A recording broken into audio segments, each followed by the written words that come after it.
Fala pessoal, bem-vindos ao JETcast, o podcast da JETCO, Juventude Evangélica de Três Coroas. Meu nome é Felipe, sejam todos muito bem-vindos. Nós optamos por fazer a mensagem por podcast porque fica mais fácil para vocês ouvirem. Vocês podem ouvir sem estar com a tela do celular ligada, vocês podem ouvir enquanto que estão ajudando o pai e a mãe a lavar uma louça, vocês podem ouvir enquanto que estão arrumando o quarto, vocês podem ouvir enquanto que estão jogando alguma coisa em outro aparelho, no computador. Então, é uma forma mais fácil de vocês estarem ouvindo a mensagem. Hoje a gente vai ouvir sobre um tempo que a gente está passando e como a ressurreição responde a tudo isso. Partiu?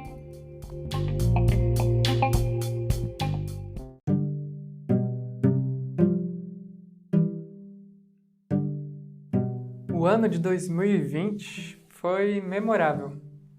Não porque ele deixou saudade, mas porque ele deixou algumas incertezas no ar. Sabe quando o chão tá cheio de pó e alguém passa uma vassoura levantando tudo? O pessoal que tem rinite com certeza vai se lembrar.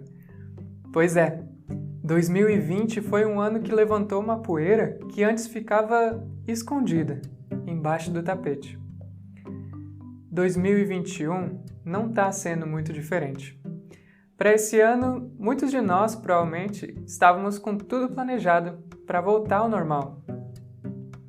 Mas março chegou, as UTIs ficaram lotadas, as bandeiras escureceram e o efeito multiplicador do vírus parece que se tornou mais real para nós. É raro ver algum sorriso na rua.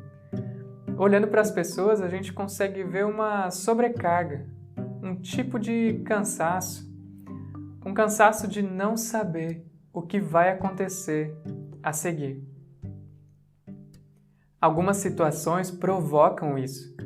Pode ser o cenário político e as suas decisões, pode ser o cenário econômico dentro e fora de casa, ou até o cenário social, onde a gente não pode mais abraçar ou receber um abraço a qualquer momento. A poeira da incerteza continua pairando no ar. Nós vivemos tempos de incerteza. Como eu disse antes, 2020 levantou uma poeira que antes estava debaixo do tapete.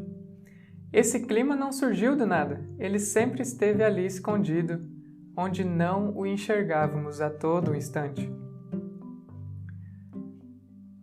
Tu já parou para pensar que esse buraco pode ser mais embaixo?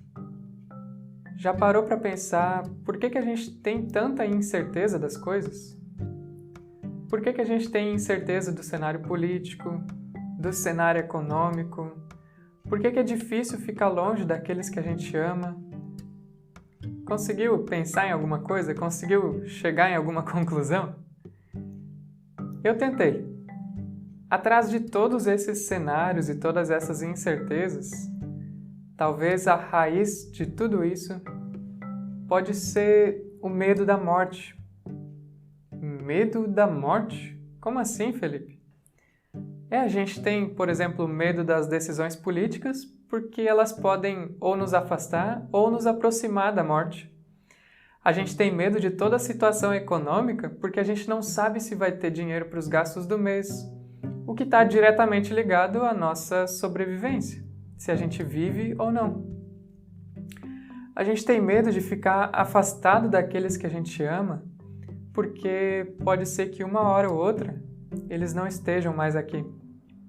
A morte talvez seja a incerteza na sua forma mais radical. Nela tem uma contradição de que o nosso fim está previsto, mas ao mesmo tempo a gente não consegue prever.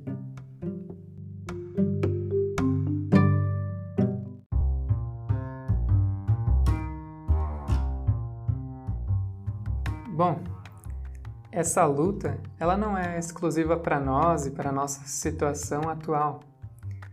Vemos muitas pessoas lutando contra a incerteza por toda a Bíblia.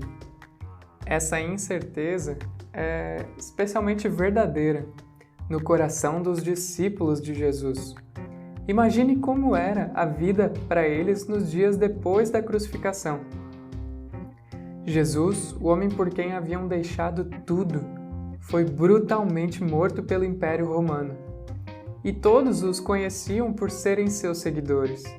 Os discípulos estavam amedrontados atrás de portas trancadas, tentando se proteger contra o seu futuro assustador e incerto.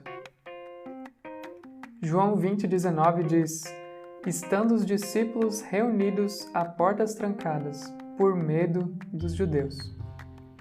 Eles não só estavam com medo dos judeus, mas com medo também de acabarem mortos. O cenário político não estava bem, o cenário econômico também não e o social menos ainda. Os discípulos também sentem o clima de incerteza. Mas uma coisa acontece e faz toda a diferença, não só na vida dos discípulos, mas na história do mundo. O versículo de João 20:19 continua: Jesus entrou, pôs-se no meio deles e disse: paz seja com vocês. Ou seja, o mesmo homem que eles viram morrer há poucos dias atrás, de uma maneira brutal, estava agora vivo na frente deles, deixando-os de queixo caído. Só quero abrir um parênteses rápido aqui com vocês sobre a ressurreição. O relato bíblico sobre a ressurreição nos mostra que não havia interesse nenhum em ser uma fake news. Primeiro porque as primeiras testemunhas são as mulheres, e na época o testemunho das mulheres não era válido para a sociedade. Segundo, porque os discípulos não ganharam nada com isso. Bem pelo contrário, eles foram perseguidos. Eles não negavam a ressurreição, mesmo com o fio da espada no pescoço. Hebreus 11:36 e 37 diz: outros enfrentaram zombarias e açoites, outros ainda foram acorrentados e colocados na prisão, apedrejados, cerrados ao meio, postos à prova, mortos ao fio da espada. Ou seja, eles não tinham segundas intenções com esse relato da ressurreição. A única coisa que eles queriam, nem que custasse as suas vidas, era compartilhar que Jesus está vivo.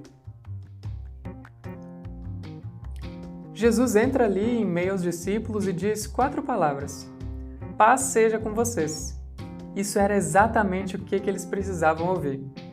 Mesmo em meio ao caos e à incerteza ao redor, tudo foi reduzido ao pó, no instante em que eles viram Jesus derrotando a morte.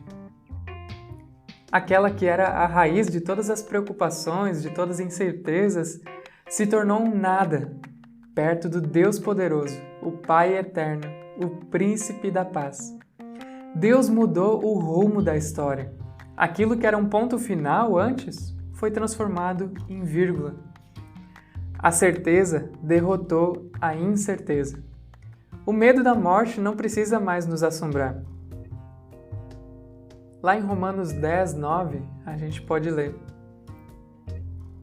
se você confessar com a sua boca que Jesus é Senhor e crer em seu coração que Deus o ressuscitou dentre os mortos, será salvo. Os discípulos creram nisso e não ficaram mais com medo do medo. Esses mesmos discípulos, pouco tempo depois, viraram o mundo de cabeça para baixo.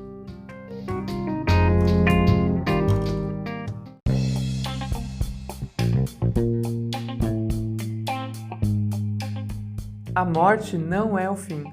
Jesus ressuscitou. Quando ele fala, paz seja com vocês, isso não se restringe aos discípulos. Isso também é para mim e para ti. Não uma paz que a gente constrói de alguma forma, mas a paz de saber que Deus está no controle e que no final vai ficar tudo bem. Eu espero de coração que a mensagem de hoje da ressurreição tenha se tornado mais real para o teu coração e que a paz seja com vocês. Uma feliz Páscoa e que Deus abençoe. Valeu!